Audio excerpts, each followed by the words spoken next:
it's Miss Juarez here. Today we are going to do something a little different. We're going to work with doing a tricky word strategy mini lesson. So usually I would model the strategy and then we would practice it together and then you go off and do it in your own in your book boxes. So since you're not with me right now and that makes me sad, I think the best way to do this is for me to model the strategy, show you as I do it and practice it, and then hope that you do the same when you get to a tricky word, okay?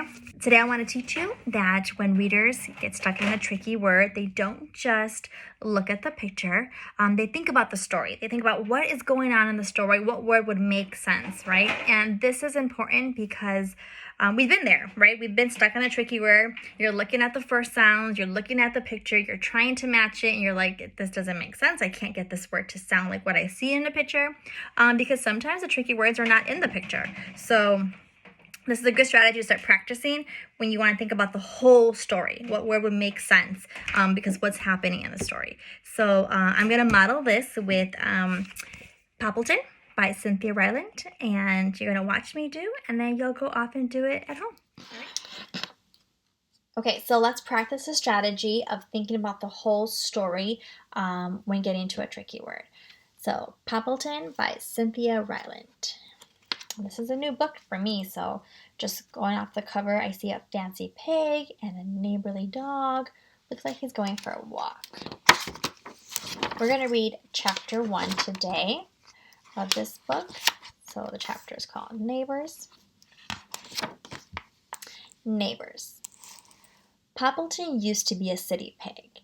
He did city things. He took taxis. He jogged in the park. He went to... Oh yeah, that's a tricky word. He went to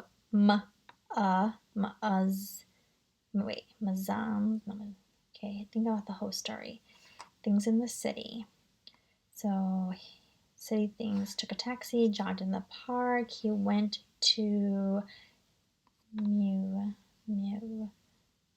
museums, because museums are city things, right? Yeah, museums. That makes sense. He went to museums. Then, one day, Poppleton got tired of city life. He moved to a small house in a small town. Poppleton's small house was, let's keep reading, was blank. It had a little sunroom where Poppleton took naps. Okay, so thinking about what was his house. Poppleton's small house was, okay. Well, I know that CH says ch, and I see the word arm, charm. That ending we know for sure is ing. Charming. Poppleton's small house was charming. It had a little sunroom where Poppleton took naps. That is a charming house.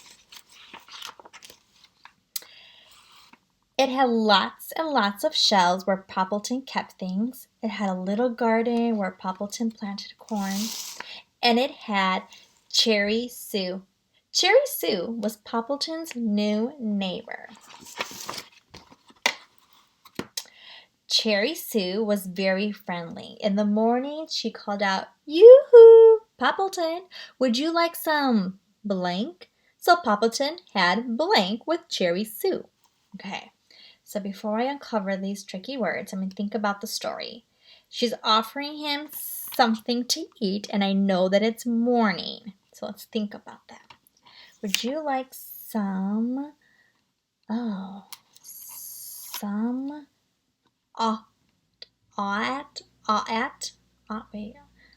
meal? I see meal. 2 vowels. Oatmeal. Would you like some oatmeal? Because you eat oatmeal in the morning. That makes sense. In the afternoon, she called, "Woohoo! Poppleton, would you like a toasted cheese?" So Poppleton had toasted cheese with Cherry Sue. I like this neighbor. At night, she called out, "Yoo-hoo, Poppleton, would you like..."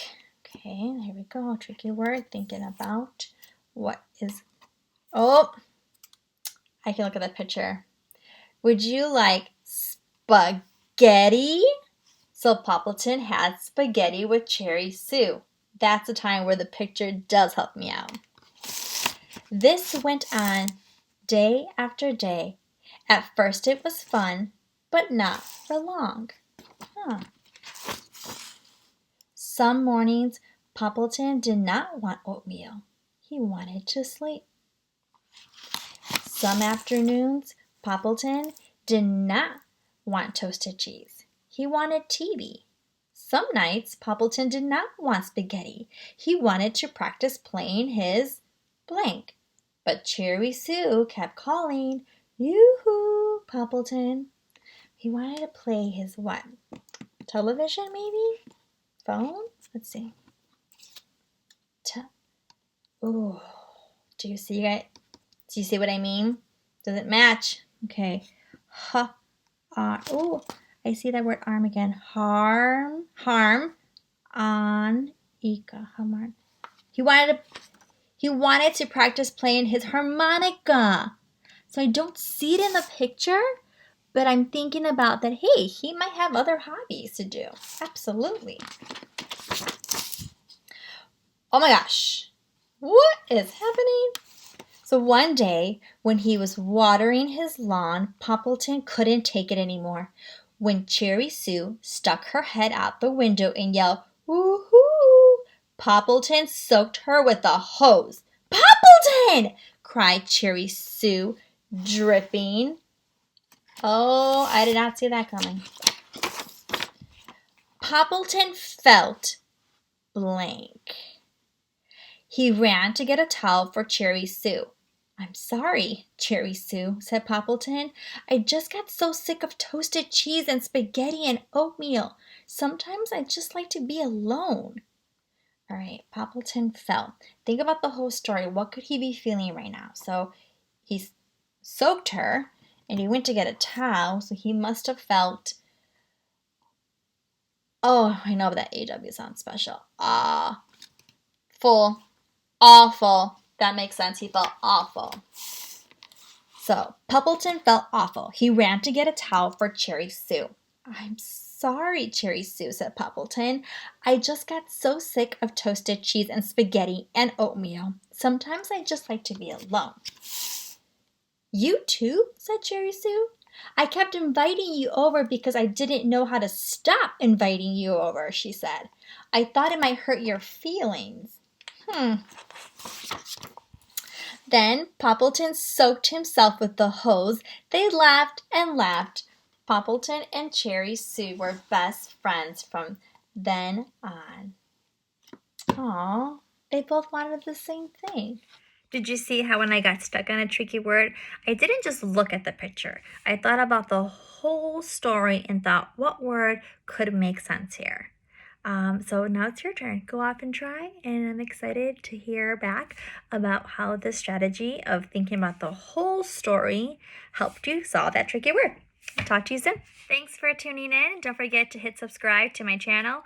When we love and teach, then we can reach. See you next time.